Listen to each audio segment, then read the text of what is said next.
Hello Gyan ji. How are you? Good good. Yeah good. Thank you. तो आज हम मिले हैं क्योंकि हम एक्सप्लोर करने की कोशिश कर रहे हैं कि फिजिकल पेन जब कोई somebody somebody सफरिंग, तो अलग अलग लोग उसको किस तरह से डील करते हैं, ये हम एक्सप्लोर करने की कोशिश कर रहे हैं। तो पहले आप कुछ अपने बारे में बताइए कि आप क्या करते हो अभी, जी एंड नमस्ते। आप रहते कहाँ हो? मेरा नाम ज्ञानेंद्र मिश्रा है और अभी करंट में मैं हूँ ऋषिकेश में। हम्म। और मैं अभी वर्क कर रहा हूँ एज अ साउंड हीलर और योगा थेरेपिस्ट। ओके। तो मैं यहाँ पर साउंड हीलिंग का टीचर ट्रेनिंग भी कराता हूँ और हीलिंग वगैरह का भी वर्क। ओके। Good good. तो आपने जो हेल्थ चैलेंजेस फेस किए हैं, उसके बारे में कुछ थोड़ा बात करेंगे। तो एक्चुअली पहले यहाँ अभी मैं करंट में कर रहा हूँ as a sound healer, yoga therapist, yoga teacher. ये सारी चीजें आई पिछले 3-4 सालों के बीच में। हम्म। उससे पहले मैं 2010 के बाद से ही, मतलब आई थिंक 12 से मैं जॉब कर रहा था दिल्ली में। 2014 से लेके 18 तक मैंने अलग अलग एमएनसीज में जॉब की है, हम्म। आईटी कंपनीज में। और उसके साथ ही 2014 से मतलब मुझे डायग्नोस हुआ सोराइसिस। पहले स्काल पे था, तो ईचिंग वगैरह थी। तो लगा कि बस ऐसे ही सिंपली जैसे हो जाता है, कुछ होगा, ऑयल वगैरह लगाना, ये वो चीजें की हम्म। अपनी, कि ठीक हो जाएगा। फिर लगभग वो 5-6 महीने तक जब ठीक नहीं हुआ और काफी ईचिंग होना, पेन होना, इरिटेशन होना, जब ये चीजें स्टार्ट हुई तब मैं फर्स्ट टाइम मैंने विजिट किया हॉस्पिटल।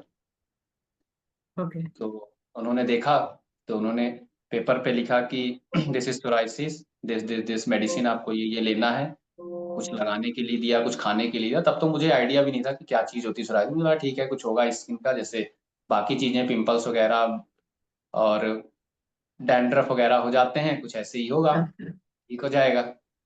तो एक लिमिटेड टाइम के बाद फिर वो जब बढ़ने लगा या नहीं ठीक हो रहा है, कितनी भी मेडिसिन ले रहा हूँ, इरिटेशन हो रही है, ईचिंग हो, जैसे ईचिंग होती थी तो बालों से डैंड्रफ की तरह गिरना पूरे बॉडी पर, तो वो सारी चीजें धीरे धीरे ऑफिस वगैरह में होने लगी। तो एक तो इंटरनली बहुत फ्रस्ट्रेशन फील करना, और साथ में जब आप कोई चीज डायरेक्टली एक इंटरनल पेन होता है तो हम उसको खुद मैनेज कर पाते हैं कि वो मेरा है तो मैं उसे कम। लेकिन एक जिस तरह से हमारा माइंड है, या जिस तरह से मैं था उस समय, कि बाहर की चीजों से हमें इफेक्ट पड़ता है। हम्म। तो ये मैं मुझे याद है उस समय तो वो ज्यादा ही पड़ता था, हम्म। कि कैसे बैठ रहा हूँ तो लोगों के बीच में कैसे रहना चाहिए, कैसे दिखना चाहिए। तो वो चीजें जब होने लगी, जैसे पूरे बैक पे मेरे, ऐसे भी मैं हेयर कर रहा हूँ तो पूरा डैंड्रफ, पूरा वाइट हम्म। वाइट पैचेस उसके जो होते हम्म। थे इसका, वो गिरते थे। तो ये मेरे लिए बहुत इरिटेटिंग था, और मैं मेंटली मतलब इस चीज़ों के लिए बिल्कुल तैयार नहीं था। तो हम्म। जब वो स्टार्ट हुआ तो कुछ टाइम तक तो चीज़ें चली, फिर मुझे धीरे धीरे धीरे धीरे वो बढ़ने लगा और ज़्यादा। तो हम्म। हमेशा ईचिंग रहना, इरिटेशन फील करना, फिर लोगों से थोड़ा हटना, कि हम्म। ऐसी जगह रहना कि जहाँ ज़्यादा देर तक लोगों के साथ स्पेंड ना करना पड़े, ताकि मैं हम्म। खुजाऊं तो मुझे ऐसा लोग ये देखें ना गिरते हुए, ये सब चीज़ें। तो हम्म। ये चीज़ें धीरे धीरे धीरे धीरे मैं सोशल चीज़ों से मैं कटने लगा, लोगों हम्म। से। तो ये चीज़ें फिर चली 1 ईयर तक लगभग। फिर मैंने फिर अप्रोच किया एलोपैथी से हम्म। होम्योपैथी में। तो हम्म। वहाँ पे उन्होंने, जैसे ही मैं गया, थोड़ी देर बैठा था, डिस्कशंस हुई। फिर उन्होंने मुझे पहली बार, मुझे फर्स्ट टाइम उनसे ये पता चला कि ये तो अनक्योरेबल है, ठीक ही नहीं होता। हम्म। आपको बताया नहीं उस डॉक्टर ने? तो मैं कहा नहीं, वो तो मुझे बस दवा लिखते थे और मैं दवा यूज करता था। हम्म। तो पहली बार पता चला, तब मैंने पहली बार इसको गूगल पे डाला। नॉर्मली हम हर चीज को डालते हैं, लेकिन मैंने कभी सर्च भी नहीं किया। तो हम्म। मैंने फर्स्ट टाइम उस पे डाला तो उसमें आया कि हाँ, ये अनक्योरेबल है और ऑटो इम्यून डिजीज है। फिर मैंने कुछ भी पिक्चर्स देखे, वीडियोस देखे कि फ्यूचर बहुत जब हाई हो जाता है तो कैसे होता है, लोग कैसे कैसे सफर कर रहे हैं। तो एक फियर भी आया कि अच्छा धीरे धीरे बढ़ ही रहा है तो ऐसा भी ना हो जाए कि पूरे बॉडी में हो जाएगा, पूरी प्रॉब्लम क्रिएट होगी। तो मैंने कुछ टाइम तक होम्योपैथी भी की, उससे भी बहुत अच्छा कुछ रिजल्ट आया नहीं। हम्म। फिर उसके बाद फिर मेरे अंदर एक कांस्टेंट की ट्राई करने की, अलग अलग पैथी, फिर आयुर्वेदा में गया, वहां से भी मैंने पंचकर्मा वगैरह कराया। तो हम्म उसका एक अच्छा रिजल्ट आया, लेकिन कोई भी चीज टिकती नहीं थी कि हुआ, हम्म ठीक हुआ, फिर थोड़े टाइम तक रहा, फिर थोड़े टाइम बाद जब नेक्स्ट टाइम आता था तो हर बार उसकी इंटेंसिटी हाई ज्यादा रहती थी। जब और नेक्स्ट ये टाइम मैं गैप, और ये गैप कितनी होती थी, मतलब वापस गैप मतलब 5-6 महीने तक चलता था, 6-7 महीने बाद फिर से जब हुआ तो फिर मुझे बॉडी में भी आने लगे पैचेस। पहले कुछ स्टमक पे आए, पैरों में आए, बैक पर आया। हम्म तो बैक पर एक था, वो तो एक लगातार बना रहा 3-4 सालों तक, बाकी हर जगह ठीक भी हो जाता था, बट एक बैक पे मेरे पैच था बड़े साइज में, वो लगातार रहा लंबे टाइम तक। और फिर बहुत ईचिंग होना, इरिटेशन होना, ब्लीडिंग तक होना, धीरे धीरे वो बढ़ा। तो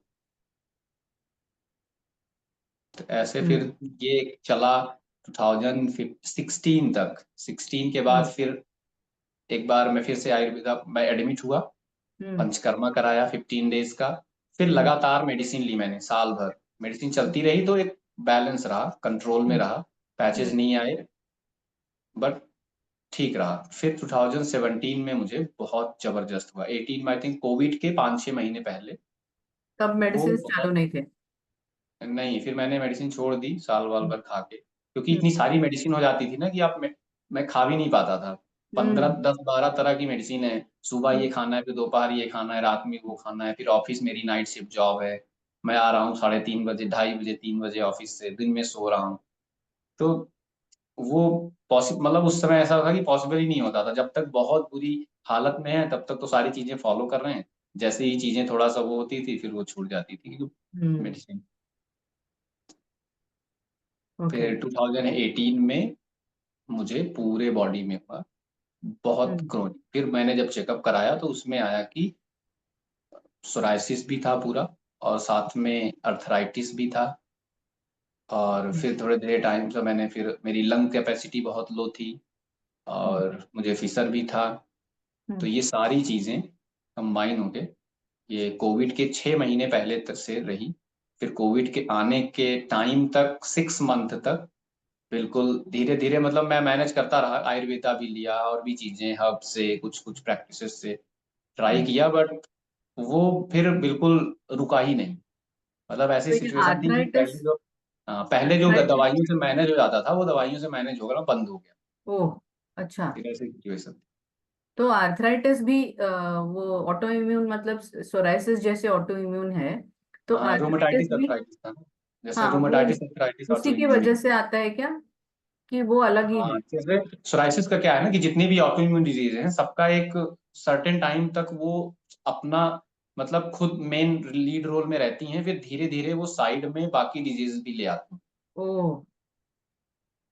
ओह। तो हाँ, तो ये सारी चीजें पहले तो केवल पैचेस थे, पैचेस से फिर पेन स्टार्ट हुआ बॉडी में, कि फटीग हाँ। होना, मॉर्निंग में उठ रहे हैं तो आधे घंटे लग रहा है बेड से उठने में, उठ ओह। रहे हैं तो कुछ करने का मन नहीं कर रहा है बिल्कुल, मतलब बहुत स्ट्रगल करना पड़ रहा है कि चीजें, इवन छोटी छोटी बेसिक चीजें करने के लिए, ऑफिस जाना एक अजीब सा टास्क था।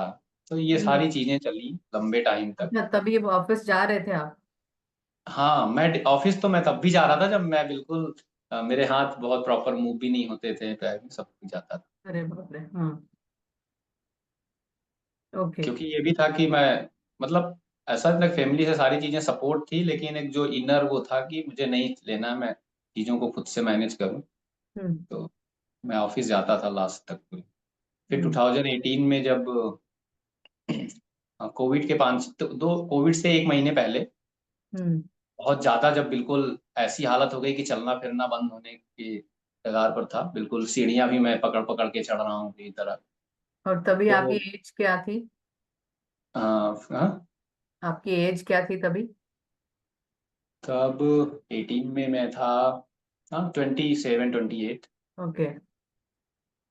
हम्म। तो उसके बाद फिर मैं फिर सर्च करना स्टार्ट किया, क्योंकि मुझे इतनी क्लैरिटी तब तक आ गई थी। मैं थोड़ा इस्कॉन वगैरह में जाने लगा था, मैं कई सारे ओशो सदगुरु ऐसे लोगों को सुनने लगा था। तो हम्म। मुझे इतनी क्लैरिटी थी कि मुझे एलोपैथिक में नहीं जाना है, उसमें ट्रीटमेंट भी नहीं है इसका कोई फिक्स, मैं ट्राई भी हम्म। कर चुका हूँ। तो मैं फिर खोजने लगा कि कोई हॉस्पिटल हो जो आयुर्वेदा वगैरह से कुछ ट्रीटमेंट करते हो, जहाँ मैं एडमिट होकर अपना करा सकूँ। तो हम्म। मुझे मुंबई में एक पता चला। हालांकि वो भी वहां पे तो उन्होंने मतलब एंटीबायोटिक नहीं यूज किया, लेकिन मतलब एंटीबायोटिक वगैरह यूज करते थे, बोले स्ट्राइड नहीं यूज कर रहे हैं, लेकिन बहुत सारी मेडिसिन उन्होंने ऐसी यूज की जो एलोपैथी की थी। तो हम्म। मैं वहां पर गया, मैं एडमिट था 15 डेज। और जब जैसे कोविड का टाइम था, जब थालियां बजाई गई, तो मैं हॉस्पिटल में ही था, मैं हम लोगों ने वहीं पे वो किया था सारी चीजें।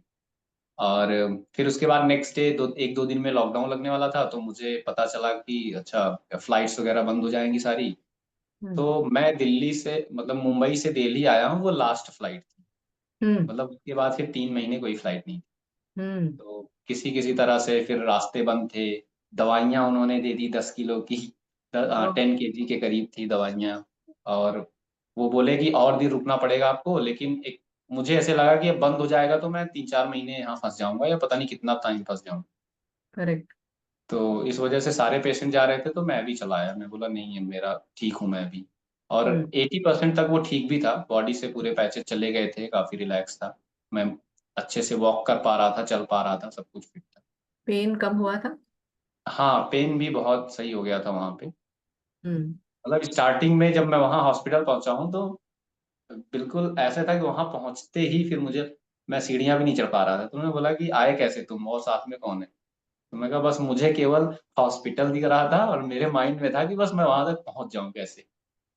ओ तो माय आने गॉड। तक मुझे कोई दिक्कत नहीं हुई। मैं फ्लाइट में भी ऐसे चल रहा हूँ कि उन्हें पता ना चल जाए कि इतना पूरा प्रॉब्लम है या पेन है बहुत, बेल्ट भी नहीं हम्म। बंध रहे हैं, कि कोई हम्म। मुझे ऐसा ना कर दे कि इतनी ज्यादा प्रॉब्लम वालों को हम ले ही नहीं जाते, ऐसे भी थॉट चल रहे हम्म। थे कि बस किसी तरह से वहां पहुंच जाऊं।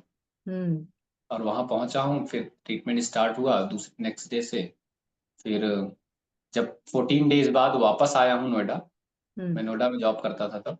हम्म। और उसके बाद फिर से मुझे लगभग 1 वीक में वहां पे था, हम्म। लॉकडाउन लग चुका था।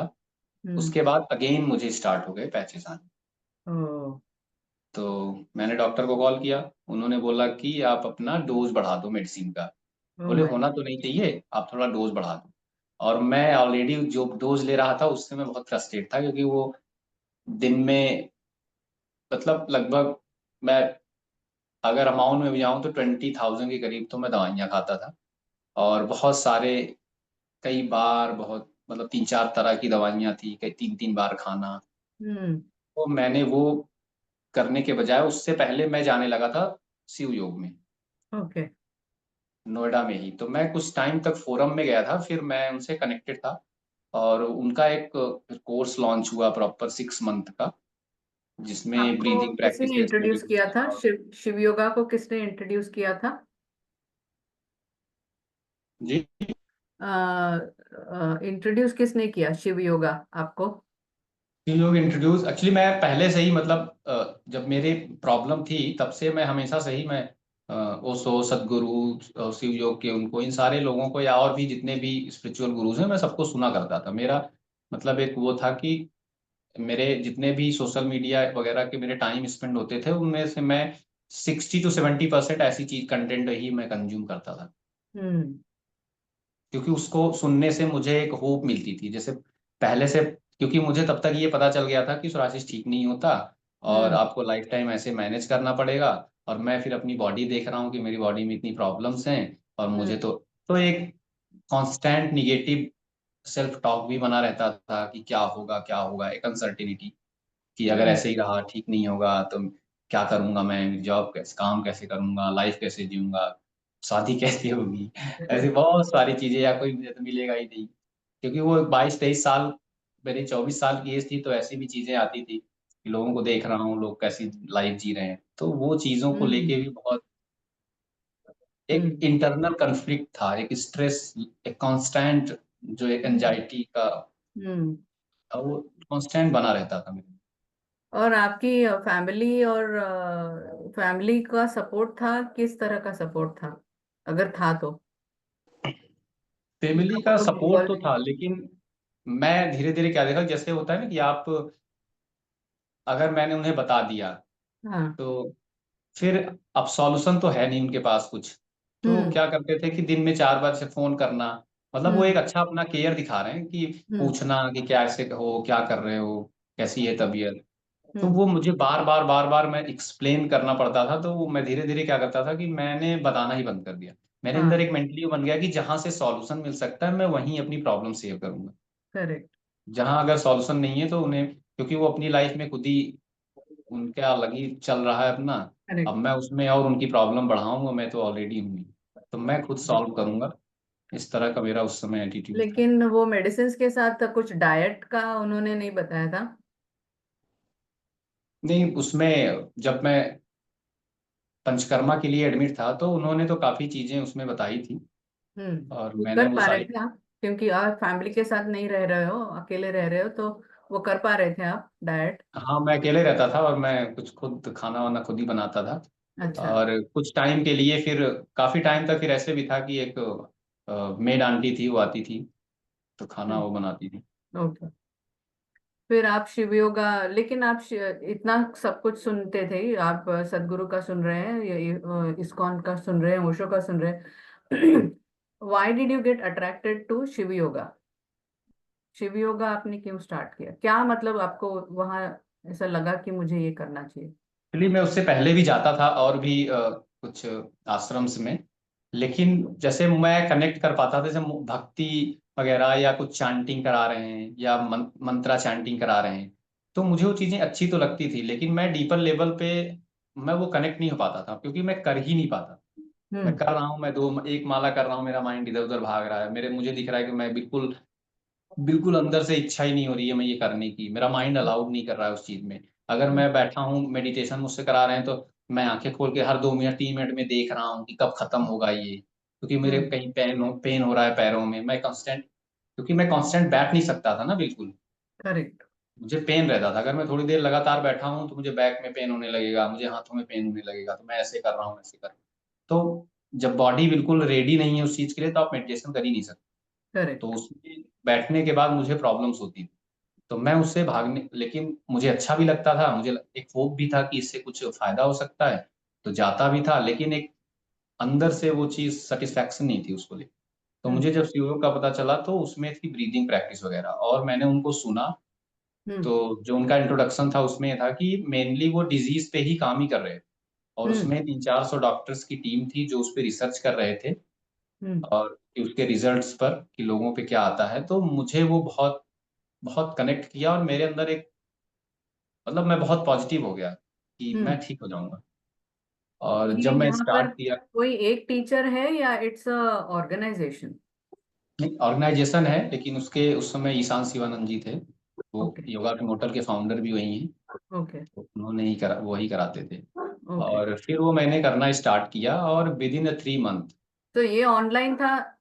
ये ऑनलाइन था? हाँ, ऑनलाइन था ये, हाँ। क्योंकि कोविड के टाइम में कहीं हम जा नहीं सकते थे ना, तो पूरा करेक्ट। Lockdown correct. था। हम्म। लॉकडाउन के टाइम में स्टार्ट हुआ था। और उन्होंने जबकि टाइमिंग मुझे बोली थी कि मॉर्निंग में करना है आपको, 7 बजे उठ के सूर्य के सामने बैठ के, लेकिन मैं रहता हम्म। था नोएडा में, हम्म।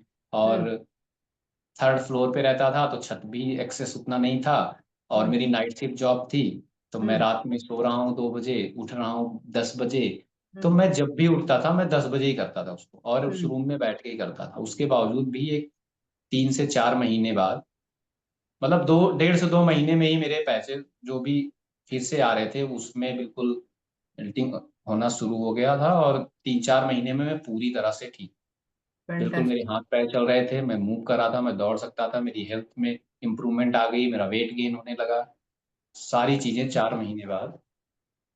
मतलब बिल्कुल जो मुझे जानते थे उनके लिए एक बिल्कुल न्यू पर्सन था, कि कैसे, जिन्होंने मुझे देखा था कि मैं सीढ़ियां भी नहीं चढ़ पा रहा हूँ, मैं ठीक करेक्ट। से वॉक नहीं कर पा रहा हूँ, पकड़ पकड़ के चल रहा हूँ, और अचानक सा इतना जबरदस्त चेंज आ जाना कि 4 महीने में एकदम नॉर्मल हम्म। हो जाना, तो वो तो वहाँ बहुत मैजिकल। बेसिकली ब्रीदिंग एक्सरसाइजेस ही थे या और भी कुछ था? उसमें कुछ टोटल 40 मिनट की साधना थी, हम्म। जिसमें ब्रीदिंग प्रैक्टिसेस थी, और मेडिटेशन भी था, और उनका कुछ फूड का भी काफ़ी चीज़ें, मैंने बहुत सारी चीज़ें चेंज की। जैसे मैंने शुगर बंद किया पूरा, नमक चेंज किया, सेंधा नमक पे आया, और खाने में रॉ फूड की का कंज्यूम बढ़ाया, ज़्यादा कंजम्पशन हम्म। ज़्यादा मैंने रॉ फूड किए। हम्म। जबकि ओके। टाइमिंग तो इश्यूज थे, बट फिर उसको थोड़ा थोड़ा टाइमिंग को कम किया। जो 12 बजे कोई कभी जंक फूड वगैरह भी खा रहा हूँ, वो सारी चीज़ें बंद की मैंने। हम्म। Okay, good. और और उससे पहले भी मैं, क्योंकि मुझे फूड की तो मेरे एक लंबा वो चला है। एक टाइम ऐसे भी था कि इससे पहले मैं हिसार में एक हॉस्पिटल था, तो मैं वहां से भी मैंने ट्रीटमेंट कराया आयुर्वेदिक, और उनका ट्रीटमेंट ऐसे था कि उसमें बहुत ज़्यादा restriction थी। तो कई अच्छा। बार ऐसे भी हुए हैं कि मैं शादियों में गया हूँ और केवल सैलेड खा रहा हूँ, और तो कि कुछ खा ही नहीं सकता, क्योंकि मुझे बिल्कुल ऑयल मना था। उन्होंने बोला केवल घी में खा सकते हो आप, हम्म। हल्दी, और हल्दी था, प्याज था, और एक दो चीजें और थी, बाकी कुछ नहीं खा सकते आप। हम्म। ओ माय तो गॉड। तो मैं ऐसे साल भर रहा हूँ हम्म। ट्रीटमेंट पे, और उसका भी अच्छा असर आया, मतलब ठीक हो गया उससे भी। लेकिन हम्म। जैसे वो चीज, क्योंकि आप पूरे लाइफ टाइम तो नहीं कर सकते ना वो मेरी, और करेक्ट। मुझे वो पसंद भी नहीं आता था। जैसे मैं शादी में गया हूँ, तो मैं, अगर मैं, लोग अच्छे अच्छे खाना खा रहे हैं, मैं सैलेड चबा रहा हूँ, तो वो मेरे अंदर अच्छा नहीं लगता था मुझे। मैं करेक्ट। अकेले अकेले में रो भी लेता था उसको, उस चीज को सोच के कि मेरी लाइफ ऐसी है कि लोग अच्छा अच्छा खा रहे हैं और मैं इस खा भी नहीं सकता। एक दो ट्रिप पे भी मुझे याद है मैं गया, वो भी मेरे लिए बहुत अजीब एक्सपीरियंस थे, कि लोग अच्छा खा रहे हैं, मेरे लिए अलग से ऑर्डर देके दाल बन रही है जिसमें ये नहीं डलना, जीरा नहीं डल सकता, तड़का नहीं डल सकता। तो ये सारी चीजें भी मैं कर तो रहा था सब कुछ, लेकिन इंटरनली ये चीजें मुझे बहुत, तकलीफ दे रही थी। हाँ, ये मुझे तकलीफ देती थी चीजें। हम्म। और आप जब आपने कहा कि बार बार पहले आपका रीलैप्स होता था, तो हम्म। वो ट्रिगर, ऐसे कुछ ट्रिगर्स थे, या वो ऐसे ही वापस आ जाता था, या आपने कभी नोटिस किया कि कुछ ट्रिगर है जिसकी वजह से वो वापस आ रहा है? ट्रिगर उस समय तो मैं नहीं कर पाता था, क्योंकि मुझे उस समय नॉलेज नहीं थी चीजों की। हम्म। हम्म। तो जहां से जो चीज पता चलती थी, बस उतना ही नॉलेज था, बस केवल सॉल्यूशन पे ज्यादा फोकस था। लेकिन जब मैं बाद में ठीक होने के बाद फिर मैं ये चीजें खोजने लगा कि अ, मुझे बिल्कुल कैरियर भी चेंज करना है और पूरी तरह से मुझे हीलिंग में ही आना है, तो मैं फिर ऐसे प्लेसेस खोजने लगा जहां मैं जाके उसे कर सकूं। क्योंकि मैंने कुछ रजिस्टर्ड किए कोर्सेस वगैरह, हम्म। और मैंने ये देखा कि मेरा उस समय, जैसे मैं 10 सालों से था, हम्म। मेरा एक ऐसा पैटर्न बन गया था कि मैं किसी चीज को प्रोसेस ही नहीं कर पा रहा हूँ। मैंने फी पे कर दिया, सब कुछ कर लिया, फिर मैं जा नहीं रहा हूँ, हम्म। फिर मैं उसको एक्शन नहीं ले रहा हूँ उसमें, और फिर इंटरनल फाइट चल रही है, फिर सेल्फ क्रिटिसिज्म कर रहा हूँ। तो धीरे धीरे फिर मैं खोजने लगा कि मैं ऐसी जगह कोई प्लेस मिले जहाँ मैं रह सकूं, और वहां रह के मैं अपने ऊपर काम कर सकूं, ऐसा कुछ हम्म। माहौल हो। फिर मुझे साधना पदा के बारे में पता चला, और फिर मैं काफी टाइम ईसा में था, मैं 8 मंथ वहाँ पे था, मैंने वहाँ से प्रोग्राम आठ किए महीने थे। हाँ, आठ वहाँ उनका महीने एक साधना पदा प्रोग्राम होता है, मैंने वो किया। और वहां से आने के बाद मुझे वहां रहने पे इतनी क्लैरिटी आ गई थी कि कैसे डिजीज काम कर रही है, कैसे हमारी एनर्जी काम कर रही है, कैसे मैं ही क्रिएट कर रहा हूँ चीजों को। तो वाह। पता तो नहीं मतलब एक, और इसको जानने के बाद कभी कभी और फ्रस्ट्रेशन होती है कि, क्योंकि अब पता भी है, कोई कह रहा है कि तुम ही हो, तुम ही हो, तुम ही क्रिएट कर रहे हो, तुम ही अपनी लाइफ बना रहे हो, और रियलिटी में चल रहा है कि जब मैं ही बना रहा हूँ, तो मैं ये तो नहीं बना रहा हूँ जो चल रहा है अभी हाँ। करेक्ट। तो ये, इसको लेके फिर बहुत और स्ट्रेस रहता था मुझे, और मैं देखा कि एक टाइम तक वो बढ़ गया कम होने के बजाय। हम्म। फिर मैंने धीरे धीरे पढ़ना शुरू किया कि कैसे कैसे चाइल्डहुड से हमारे इमोशंस, कैसे कैसे हमारे जो एक्सपीरियंसेस हैं वो लीड करते हैं एडल्ट में, हम्म। और जितने ऑटो इम्यून डिजीजेज हैं उनका इमोशंस से क्या रिलेशन है। जैसे किसी का है कि अगर आप, कोई पर्सन है जो ना नहीं कह पाता, हम्म। able to say no, then your body say no to you in the form of disease। हम्म। और ऑटो इम्यून डिजीजेस के सारे मोस्टली केसेस पे मैंने ये देखा, तो मैंने अपनी लाइफ में, फिर मैं एक एक चीज को पढ़ता था, हम्म। और फिर उसे देखता था कि क्या, अच्छा ये क्या, ये मैं कर रहा हूँ क्या, मैं ऐसे इमोशंस मेरी लाइफ में हैं। हम्म। तो मैंने बहुत सारे फिर आइडेंटिफाई करने शुरू किए कि कैसे किस किस सिचुएशन में क्या क्या मुझे ट्रिगर कर रही है, कहाँ कहाँ मैं वीक फील कर रहा हूँ, कहाँ कहाँ मैं बिल्कुल सेल्फ निगेटिव टॉक में चला जाता हूँ, आइसोलेटेड हो रहा हूँ, भाग रहा हूँ। तो हम्म मैंने इन चीज़ों को आइडेंटिफाई करना शुरू किया, लिखना शुरू किया। फिर उस पे धीरे धीरे हीलिंग करना स्टार्ट किया एक एक पे। फिर भी बहुत सारे चैलेंजेस आए, इतना इजी नहीं था। कभी कभी कर रहा हूँ 4 दिन तक, 5 दिन तक लगातार चल रहा है, फिर कंसिस्टेंसी का इशू आ गया, छूट गया, फिर पकड़ा, फिर छूट गया। हम्म बट मेरा एक चीज, इतना मेरे अंदर एक मेंटली वो था कि जो भी चल रहा है मेरी लाइफ में कर मैं ही रहा हूँ, और अगर मैं ही कर रहा हूँ तो मैं इसे चेंज कर सकता हूँ। मुझे नहीं पता कैसे, मुझे हाँ नहीं पता कि कब कर पाऊंगा, कैसे कर पाऊंगा, लेकिन कुछ ना कुछ रास्ता होगा और मैं खोजूंगा उसे। हम्म तो ये कहीं ना कहीं एक कोर बिलीफ मेरे अंदर तब भी था, अभी भी है, कि जो भी चीजें हैं, ठीक है, बाहर से जो सपोर्ट मिले, चाहे वो मेडिसिन का, लोगों का, सब कुछ लेना है, लेकिन असली जो एक रिस्पॉन्सिबल पर्सन चीज है, उसके पीछे जो कारण है वो मैं ही हूँ।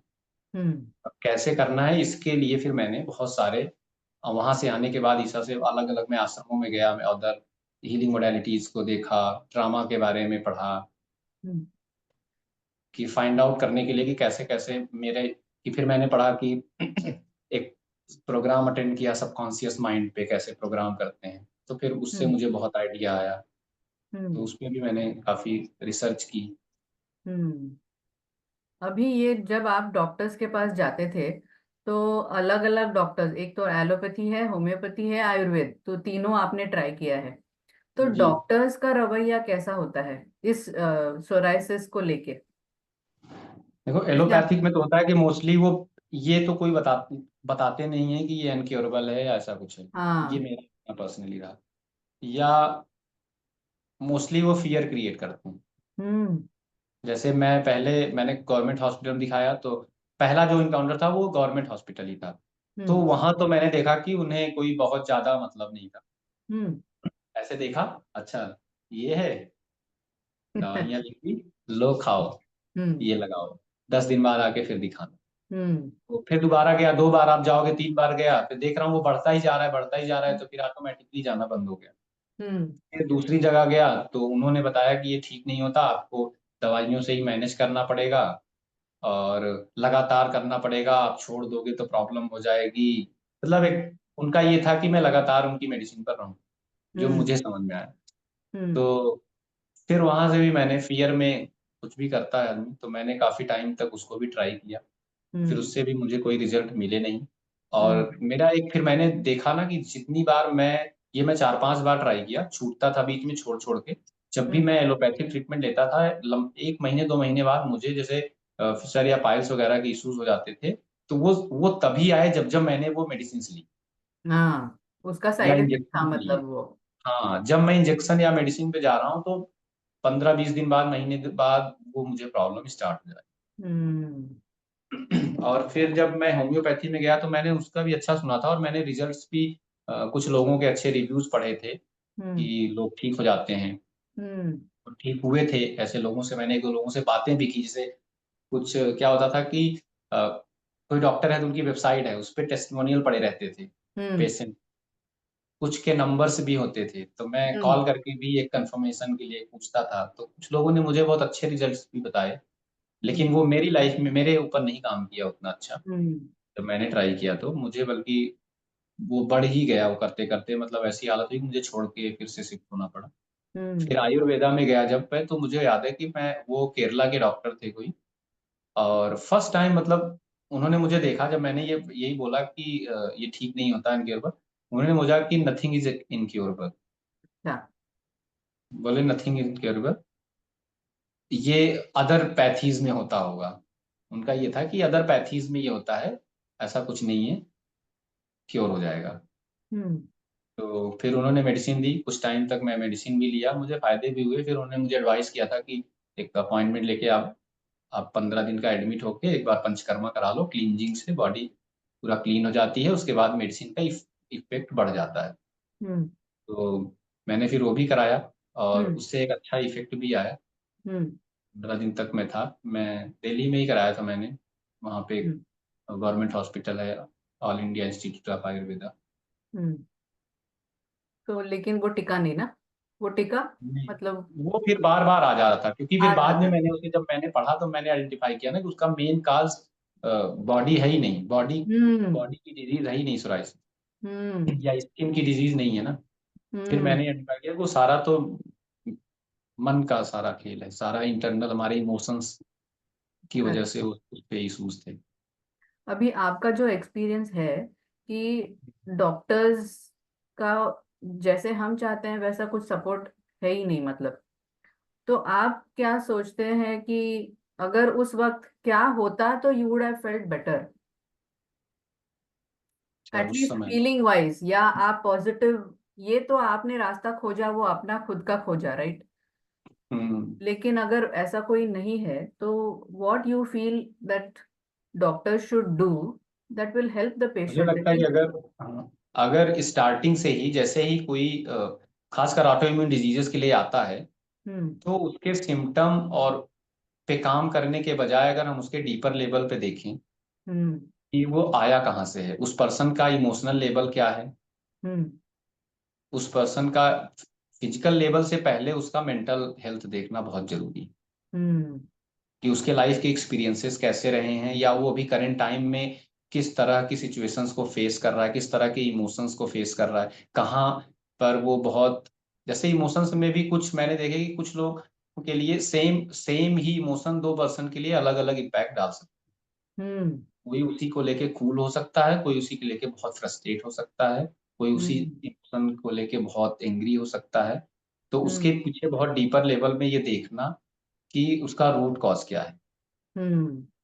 क्योंकि कोई भी ऑटो इम्यून, उन्होंने ऑटो इम्यून में डाल दिया कि इम्यूनिटी हमारी हमारे ही अगेंस्ट काम कर रही है, लेकिन वो काम करेक्ट। कर क्यों रही है? क्योंकि अगर मेरी ही जो चीज मेरे प्रोटेक्शन के लिए बनी है, अगर वो मेरे अगेंस्ट खड़ी है, करेक्ट। तो उसके पीछे कुछ तो कारण होगा। तो करेक्ट। उन कारणों पे ज्यादा अगर फोकस करें तो हम बहुत बहुत इजीली तरीके से इन चीजों को टैकल कर सकते हम्म। हैं। जो और मुझे उस चीज को जानने में 4-6 साल लगे, अगर मुझे लगता है कि मुझे उस समय किसी ने इमोशन, ड्रामा और इन चीजों के बारे में उस समय मुझे पता चल जाती, तो मैं शायद और पहले अच्छे से से ही कुछ इस। स्टेप्स लेते, हाँ, ये इतना एक्सपेरिमेंट करते नहीं बैठते आप, हम्म। है क्योंकि ना? मैं ऐसे भी बहुत सारे लोगों को जानता हूँ जो मेरे साथ हॉस्पिटलाइज हुए और रहे वहां पर, या मैं हॉस्पिटल्स में एडमिट हुआ तो वो मिले मुझसे, और कुछ लोगों से मैं काफी टाइम तक संपर्क में भी रहा, और अभी भी कुछ हूँ। तो कुछ लोग ऐसे भी हैं जो स्टिल दे आर सफरिंग, हम्म।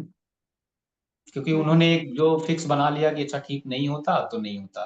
फिर मैंने हम्म। कई लोगों से बातें भी की, तो हम्म। या मैं हॉस्पिटल में होता था तब भी मैं बातें करता था, खासकर जो सेम पेशेंट होते थे। तो हम्म। मैंने ये देखा कि कुछ लोगों में ये बिलीव है कि अरे ठीक नहीं होता, ऐसे ही चलता है, और हम्म। वो अभी भी कर रहे हैं। मैंने एक दो लोगों से ऐसे बाद में ही बात की, तो मैं हम्म। देखा कि जो जिस तरह के बिलीव के साथ चल रहा है उसके साथ वैसी चीजें बनी हुई हैं लगातार।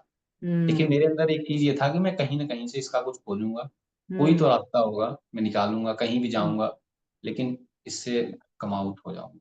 हम्म। और इस सारे स्ट्रगल में आप अकेले ही थे? You have not shared, you have not spoken to your friends, have you, तभी? हाँ, मतलब सारे प्रोसेस चीजें तो मैंने अकेले ही की, मैं अकेले ही रहता था। हॉस्पिटल भी अगर मैं जाता तो मैं अकेले ही जाता था, एडमिट भी हुआ तो मैं अकेले ही जाता था। बट हम्म। हाँ, उस समय कुछ लोग थे जो, जैसे ऑफिस के कुछ फ्रेंड्स थे जिनका हम्म। एक अच्छा इमोशनल सपोर्ट रहता था, हम्म। और भी कुछ फ्रेंड्स थे, मतलब एक छोटा ही सर्कल था 4-6 लोगों का, लेकिन एक थे कि लोगों ने वो मुझे, लोग जानते थे, हाँ। हाँ, कांस्टेंट मुझे सपोर्ट करते थे। हम्म। जब आपने मेडिसिन बंद बंद करके ये स्टार्ट किया, शिव योगा स्टार्ट किया, हम्म। तभी सिम्टम्स तो थे व्हेन यू स्टार्टेड, राइट? तो हम्म। तभी इन फ्रेंड्स का अप्रोच कैसा था? वेदर दे एनकरेज्ड, या वो लोग डाउटफुल थे कि नहीं ये क्या कर रहा है, मेडिसिन छोड़ के ऐसे क्यों कर रहा है, लाइक और ज्यादा ना बढ़ जाए, ऐसा कुछ रिएक्शन था या सपोर्टिव ही था?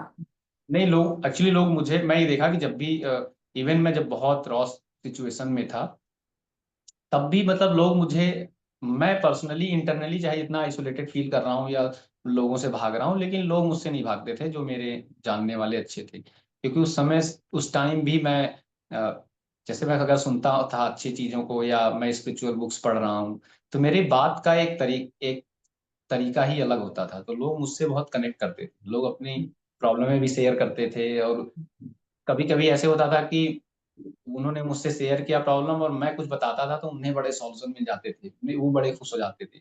हम्म लेकिन मेरे अंदर इंटरनली मुझे ये फील होता था कि जो चीजें मैं बोल रहा हूँ वो मेरी लाइफ में है नहीं, मिसिंग है।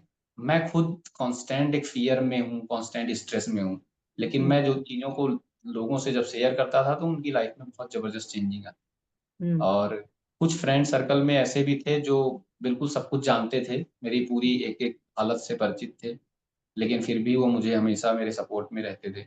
हम्म मतलब जिस भी तरीके से उन्हें आता था कि हम्म बातचीत में होना, कहीं घूमने साथ जाना, बैठना, खाना खाना साथ, हम्म। ये सारी चीजें मेरे साथ हमेशा करेक्ट ऑफिस करेक्ट। में भी मेरे साथ अच्छी रही सबसे। मतलब मुझे अपने सराउंडिंग से हमेशा एक पॉजिटिव सपोर्ट मिला। किसी ने मुझे ऐसे नहीं फील, मुझे कभी ऐसा फील नहीं हुआ दूसरे लोगों के एक्ट से, मेरे अपने साथ वाले या ऑफिस में कलीग्स के किसी दूसरे के एक्ट से मुझे कभी ऐसा फील नहीं हुआ कि मुझे कोई अवॉइड कर रहा हो।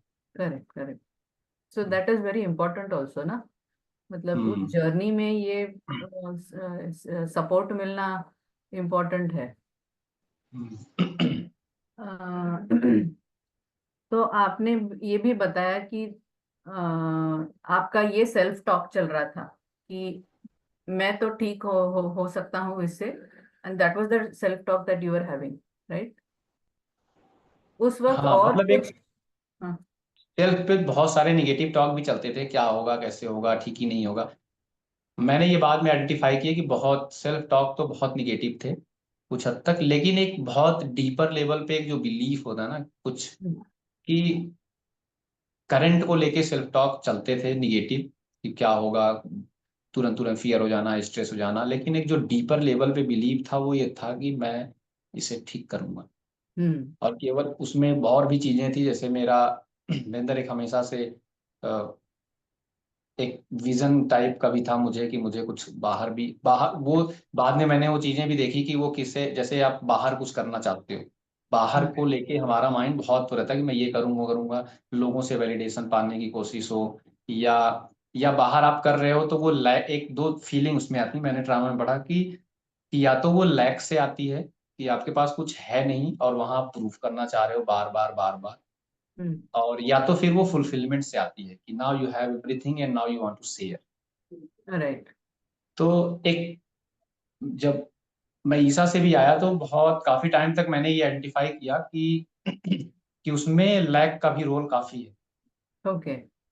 और लैक का भी है और फुलफिलमेंट का भी बहुत है।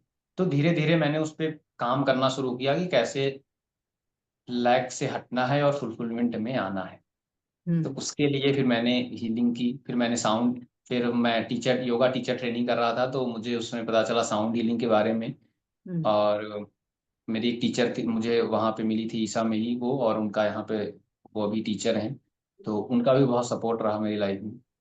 उन्होंने फिर मुझे एक दिन बुलाया सेशन के लिए, कि आप हम्म आओ ना, आपका सेशन आपको देती हूँ। तो मैं फर्स्ट टाइम गया, मैंने फर्स्ट टाइम जब थेरेपी ली तो मुझे अच्छा लगा।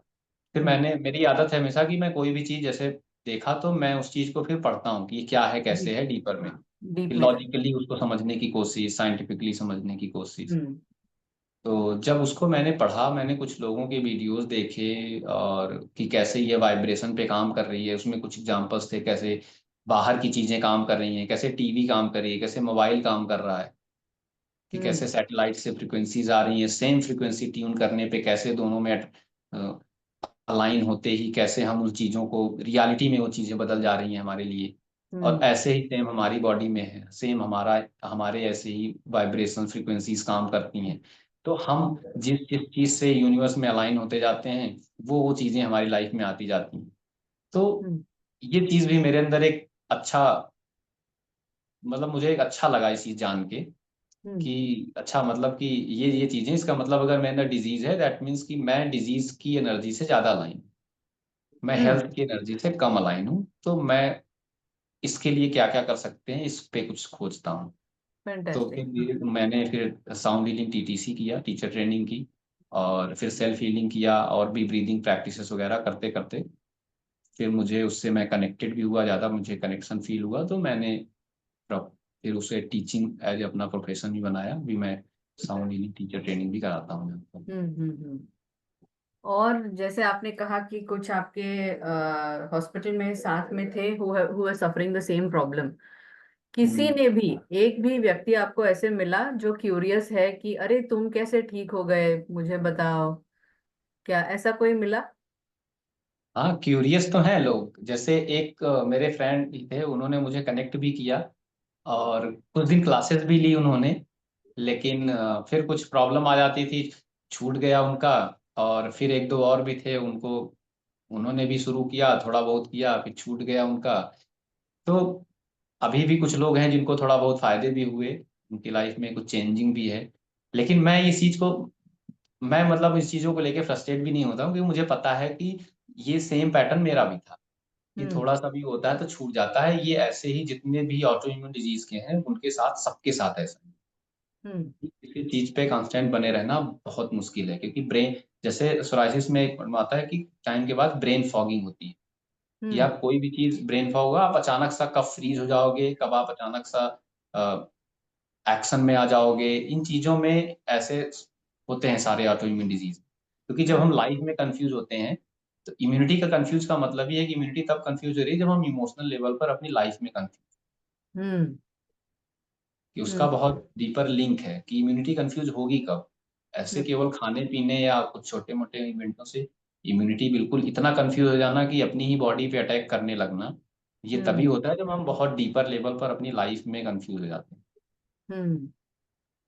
तो आपको क्या लगता है कि आपकी कौन सी ऐसी क्वालिटी है जिसकी वजह से you kept going? What is it about you? मतलब अभी आपने एग्जांपल्स बताए कि people have tried to follow you लेकिन वो कंटिन्यू नहीं हुआ। तो what is it about you that आप इस स्टेज पर पॉइंट ए से पॉइंट बी, मतलब जो आप 2016 में 14 में स्टार्ट हुआ है हम्म। ना, एंड पूरी तरह से ठीक होने में ठीक होने में कितने साल लगे? 2019? नहीं, 19 के बाद मुझे फिर से भी हुआ। हाँ हाँ। एक्चुअली सबसे ज्यादा बुरी कंडीशन मेरी हुई जब मैं प्रॉपर सब कुछ छोड़ के, और मैंने जॉब वगैरह भी छोड़ दी और मैं पूरी तरह से स्पिरिचुअल उसमें आ गया। हम्म। और 6-7 महीने मैं रहा आश्रम में, मैंने प्रैक्टिसेस की, मेरा खाना पीना सब कुछ बहुत अच्छा था। हम्म। और वहां पर मुझे फिर से हुआ। हाँ। और ये जब वहां पर हुआ तो ये मेरे लिए बहुत शॉकिंग था कि तब उसके बाद ही तो मैंने अदर एस्पेक्ट पे खोजना शुरू किया। उससे पहले तो मैं केवल फूड और हम्म। प्रैक्टिस, इन्हीं हम्म। चीजों पे ज्यादा जाता था। ये कि कौन से केवल साल में हुआ? ये 2002? हुआ है 2022 में। ओके, मतलब ऑलरेडी 8 साल हो टू चुके। थाउजेंड 21 के एंड में या 22 के स्टार्टिंग में, हम्म। दिसंबर में हुआ था 2021। हम्म। ओके। सो तो जब क्या वहां पे ट्रिगर है? हुआ तो, हाँ। हाँ, ये थोड़ा सा मतलब फिर उसने मेरे थोड़ा बिलीव को भी शेक किया और मेरे अंदर एक इंटरेस्ट भी जगाया। क्योंकि मेरे हम्म। अंदर एक चीज रहा कि मैं कोई भी चीज मुझे बुरी तरह शेक करता है तो मैं तुरंत उसके डबल कॉन्फिडेंस, ये मेरे नेचर में है, चाहे मेरा बात मतलब एक कर्मा का वो हो जो, कि मेरे भीतर वो चीज फिर डबल पॉजिटिव के साथ ऑटोमेटिक आती है। जब मुझे बहुत डीपर लेवल पे कोई चीज चैलेंजेस आते हैं हाँ। तो मैं उसमें और ज्यादा कॉन्फिडेंस हो जाता हूँ एक थोड़े टाइम के बाद। हाँ। तो मैंने जब वहां पे देखा कि मुझे फिर से हो, तो हम्म। मैं सोचा कि यार अभी तक तो लगता था कि मैं अच्छा खाना पीना, मेरी लाइफस्टाइल या मैं जो कर रहा हूँ उससे सेटिस्फाइड नहीं हूँ, तो इन चीजों की वजह से मुझे बार बार हुए, हम्म। मैं बीमार हो रहा था। फिर यहाँ कैसे हो गया? अगर यहाँ हम्म। हो रहा है तो यहाँ तो सब कुछ सही है। फिर हम्म। मैंने कुछ जब इमोशन वगैरह पे देखा तो वहां भी मेरे माइंड में एक कांस्टेंट वो चल रहा था कि मैं यहाँ से जाके क्या करूंगा, कि जाके मैं कैसे चीजें करूंगा, कहाँ जाऊंगा, मुझे जॉब अब नहीं करनी, तो मैं हम्म। कैसे कैरियर कैसे करूंगा, अपना फाइनेंशियल चीजें कैसे करूंगा। इन चीजों को लेके एक कांस्टेंट मेरे भीतर तनाव रहता था वहां। हम्म। और यही तनाव पहले भी था जब जॉब करता था। हम्म। तो मैंने ये आइडेंटिफाई किया कि ये पैटर्न है मेरा, हम्म। ये कांस्टेंट चल रहा है, बस रीजन बदल रहे हैं। हम्म। टाइम बदल रहा है और रीजन बदलते जा रहे हैं उसके। हम्म। लेकिन जो इमोशन है वो सेम है, कि हम्म। कांस्टेंट फियर में रहना, अनसर्टेनिटी में रहना, उसको लेके बिल्कुल तुरंत पैनिक हो जाना। हम्म। ये चीजें बहुत मैं अपने स्कूल टाइम से जब मैंने पूरा एक बनाया अपना, तो मैंने हम्म देखा कि टाइम के साथ सिर्फ सिचुएशंस बदली, हम्म लोग बदले, और उम्र बदली, साल बदलते गए, लेकिन हम्म जो भीतर के इमोशन था वो एक बना रहा सिचुएशंस के साथ। तो फिर मैंने इस पे काम करना शुरू किया, फिर की और डीपर लेवल पे। जब मैं वहां पे था तो मैंने कहा ठीक है, मैं इसको फिर से ठीक करूंगा। अभी तो मेरे पास और भी ज्यादा टूल्स हैं। हम्म तो मैंने अपनी प्रैक्टिसेस वगैरह बढ़ाई, और फिर 3-4 महीने में मैंने फिर उस टाइम मैंने फिर क्योर किया विदाउट किसी कोई सपोर्ट नहीं, किसी डॉक्टर का कुछ नहीं, मैं खुद ही अपना डॉक्टर बना। मैंने अपने ऊपर हम्म सारी चीज़ें की, प्रैक्टिस की, खान पान में चेंजिंग की, हम्म और 3 से 4 महीने में फिर से बाहर आ गया पूरी तरह। हम्म। तो आप कह रहे हैं कि स्कूल के वक्त से यू हैव ऑब्जर्व्ड योरसेल्फ, तो क्या सोर्स इसका कुछ चाइल्डहुड ट्रॉमा है? हाँ, मतलब जैसे एक हम इसमें रहता था गांव में, हम्म तो वहां पर एक उस समय ऐसा माहौल था कि आपस में पूरे गांव में दो गुट हैं, लड़ाई झगड़े चल रहे हैं, हम्म और या आपस में फैमिली में एक दूसरे हम्म से कन्फ्लिक्ट चल रहे हैं। हम्म तो इस तरह की जो चीजें कांस्टेंट रही, तो मैं वहाँ इन चीजों को लेके मैं बहुत फियर में आ जाता था, मैं फ्री हो हम्म जाता था, मुझे समझ में नहीं आता मैं क्या करूँ, मैं छुपता था। जैसे हम्म लड़ाइयाँ हो रही हैं तो मैं देखता हूँ कि लोग उसमें इन्वॉल्व हो रहे हैं, वो उसमें जा रहे हैं, या इंटरेस्ट ले रहे हैं, नहीं भी हम्म अगर फाइट कर रहे हैं तो टॉक कर रहे हैं उस पे, हम्म या उस पे चर्चा चल रही है लंबी, या हम्म गुस्से दिखा रहे हैं, लड़ रहे हैं, गालियां दे रहे हैं। हम्म मैं वो कुछ भी नहीं करता था, मैं थोड़ा भागता था ऐसी चीज हम्म सिचुएशन से, हम्म कि मैं कमरे में बैठा हूँ 5-5 घंटे अकेले ही बैठा हूँ। हम्म तो लोगों को लगता था कि इसको क्या हो गया, ये कहीं पागल, इसको लग रहा है साइकाट्रिस्ट को दिखाना पड़ेगा, ये कुछ बोलता ही नहीं, भगा रहता है। लेकिन मुझे ऐसे मतलब कांस्टेंट, मैं उस सिचुएशन को बिल्कुल, मेरी बॉडी मेरा माइंड उसको मैनेज नहीं कर पाता था। हम्म मतलब मेरे माइंड में ये प्लानिंग चलती रहती थी कि कहाँ से मैं कैसे निकलूँ इस सिचुएशन से। और फिर मैं इवन मैंने जब स्टडी के लिए भी मैं वहां से निकला, तो मतलब मेन जो एक टारगेट ये नहीं था कि मुझे जाके कहीं पढ़ना है, कुछ करना है या कैरियर बनाना है, मेन टारगेट ये था कि बस मुझे घर से निकलना, मुझे इस हम्म सिचुएशन से बाहर आना है। हम्म। Correct correct. तो अभी वो जो आप फैमिली में फाइट वाइट की चीजें थी, वो सारी चीजें इसका एक कांस्टेंट प्रॉब्लम और का वो वो थी। इम्पैक्ट इस तरह आपके। से मेरा माइंड हमेशा अनसर्टेनिटी में रहता था कि अभी अभी पिताजी आ रहे हैं तो अभी मुझे मार पड़ने वाली है, या मुझे क्या होने वाला है, या गालियां हम्म पड़ने वाली हैं, या क्या होने वाला है। तो हम्म एक मेरा माइंड बिल्कुल अनसर्टेनिटी में रहने का एक पैटर्न ही बन गया, कि क्या होगा, हम्म। क्या होगा, अब क्या हो जाएगा, अब क्या हो जाएगा, ऐसे। करेक्ट। मतलब सिक्योरिटी या ये नहीं था।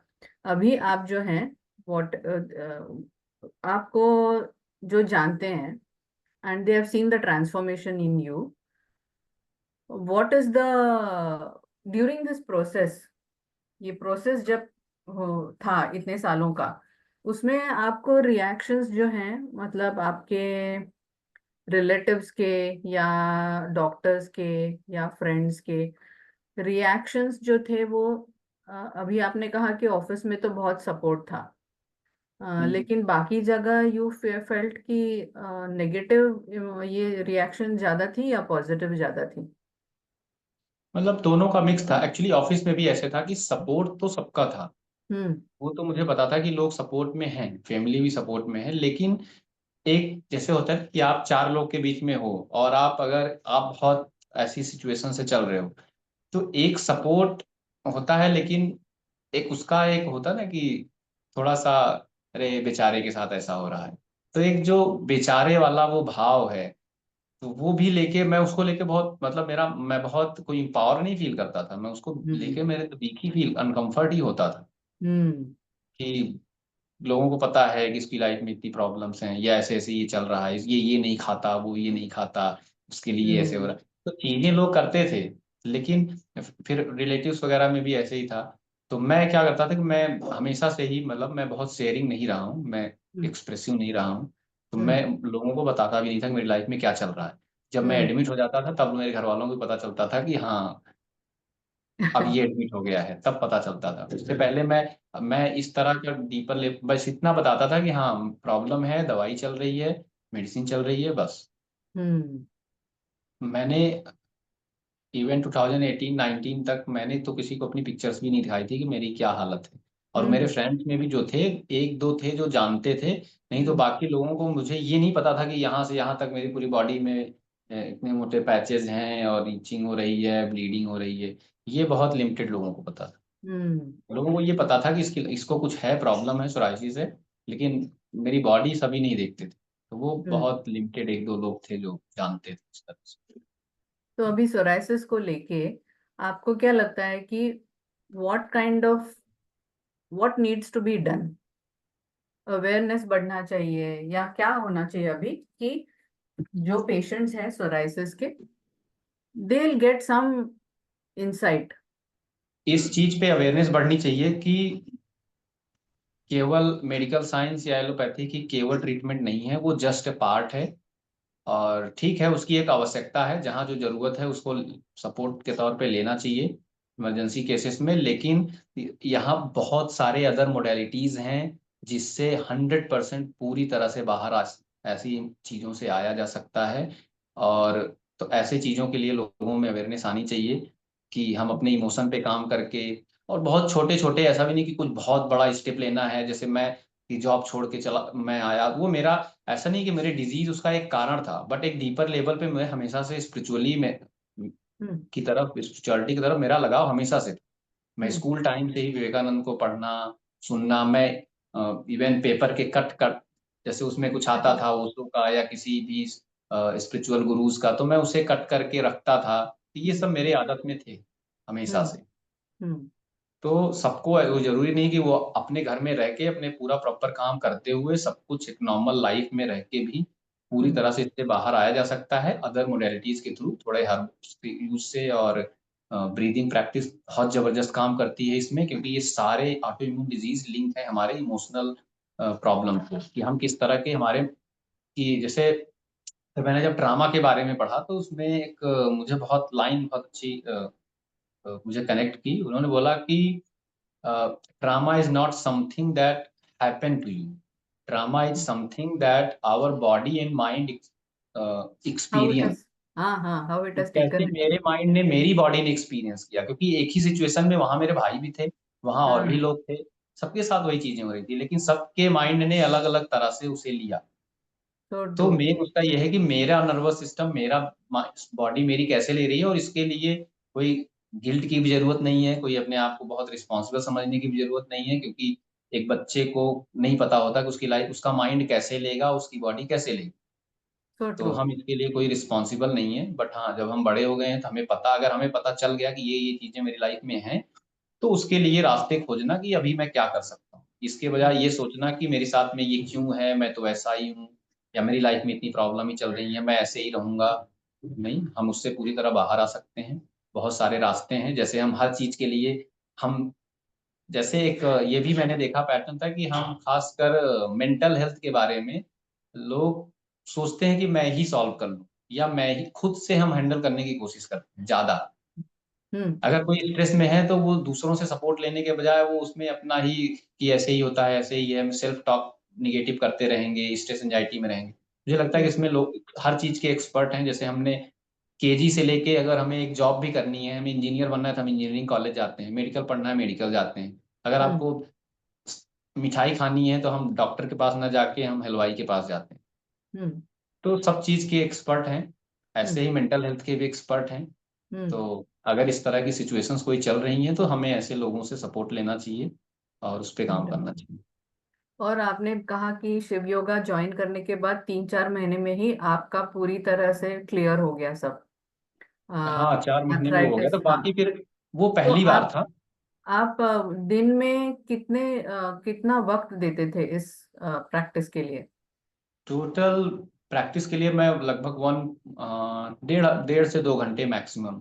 अच्छा। मतलब एक 40 मिनट की मॉर्निंग में प्रैक्टिस, और ऐसे ही 30 मिनट इवनिंग, मतलब टोटल 1.5 घंटे maximum. Okay. And you are following some diet also with that? हाँ, फिर बाद में एक्चुअली ये तो मेरा फर्स्ट वो था। हम्म फिर बाद में मैंने जब और ज़्यादा बढ़ा और चीज़ें आई, तो मैं ब्रीदिंग प्रैक्टिस के साथ साथ फिर मैंने बहुत सारी अदर मोडेलिटीज़ को भी इसमें ऐड किया। मैंने कुछ टाइम के लिए अपनी चाइल्ड हीलिंग भी की, अभी भी करता हूँ मैं। हम्म उसका भी मुझे बहुत अच्छा सपोर्ट मिला। हम्म। कि अपने इमोशंस को समझना कि मेरा जो वुंडेड चाइल्ड है, जो जिस क्योंकि अभी मैं जैसे अब हम बड़े हो गए हैं, तो जो वो सारे ट्रामे व इमोशंस को एक्सपीरियंस किसने किया, वो तो हमारे चाइल्ड ने किया। तो वो हमारा अभी वो करंट में हमारे अंदर है as a subconscious mind. Correct. ठीक, हमारा सबकॉन्शियस माइंड हमारा चाइल्ड की तरह है, और 95% लाइफ वही लीड कर रहा है। तो करेक्ट। 5% में तो मैं देख रहा हूँ कि मैं बहुत अच्छा, मुझे ये चाहिए वो चाहिए, मुझे ठीक होना चाहिए, अच्छा हूँ मैं। लेकिन जैसे ही वो 5% जा रहा है, 95% वही प्रोग्रामिंग आ जा रही है, और फिर से उसी लूप में हम आ जा रहे हैं। तो हम्म। ये कम से कम हम इतना तो रख सकते हैं कि हमें 5% में जब जब मैं अवेयर हूँ, तो मैं उस चीज को एक्सप्लोर करूँ कि क्या क्या इसकी पॉसिबिलिटीज हो सकती हैं। अब मुझे इसे पता चल गया कि अच्छा, मेरा इनर चाइल्ड मेरे अंदर अभी है as a subconscious mind, means कि हम्म। मुझे अपने आप सबकॉन्शियस माइंड पे काम करना है। अब उसके हम्म। लिए बहुत सारी थेरेपीज हैं, साउंड हीलिंग है, ब्रेथ वर्क है, एनएलपी है, चाइल्ड हम्म। हीलिंग है। हर कोई जो जिससे कनेक्ट होता है उस पे जा सकता है। और हम्म। ब्रीदिंग तो बहुत, बिल्कुल, मैं मतलब मेरे एक्सपीरियंस के according breath work is a core. Hmm. उसके बिना तो आप कुछ ना भी एक्सप्लोर करोगे एक टाइम के बाद, फिर उसमें माइंड जाने ही नहीं देगा जब तक आप ब्रेथ नहीं करोगे। क्योंकि ब्रेथ वर्क से क्या होता है कि हमारा जितने भी इमोशंस हैं वो कहीं ना कहीं बॉडी में स्टोर होते हैं, हमारे फेसिया में। जब हम ब्रेथ हम्म। वर्क के थ्रू अलग अलग उसकी ब्रीदिंग प्रैक्टिसेस हैं, हम अपने इमोशंस पे काम करते हैं, वो जबरदस्त तरीके से हमें, मतलब हमें एक उस जो हमारा 5% है और जो 95% है, उनके बीच में एक अच्छा रिलेशन ला देता है, कि दोनों हम्म। एक दूसरे के साथ काम करने के लिए तैयार हो जाते हैं जब हम ब्रीदिंग प्रैक्टिस करते हैं। हम्म। कि उसमें आपको एक छोटा सा विंडो मिलता है कि आप जो अपने सबकॉन्शियस माइंड को आप प्रोग्राम कर सकते हो, हमारी बॉडी उसके लिए रेडी हो जाती है जब ब्रेथ वर्क हम ब्रेथ हम्म। वर्क से तरह से कह सकते हैं कि जो भी चीजें हैं एक लिमिटेड टाइम के लिए, अगर आप ऐसा नहीं कि एक दिन किए और छोड़ दिए, मैंने ये भी एक्सपेरिमेंट किए कि एक टाइम तक करके कैसे, कि मैं पहले मेरा माइंड में बहुत रहता था कि मैं कितने शॉर्टकट खोज सकता हूँ। हम्म। तो मैं बहुत शॉर्टकट खोजता था हम्म। कि थोड़ा सा कर लिया, फिर छोड़ दिया, फिर कुछ हो गया।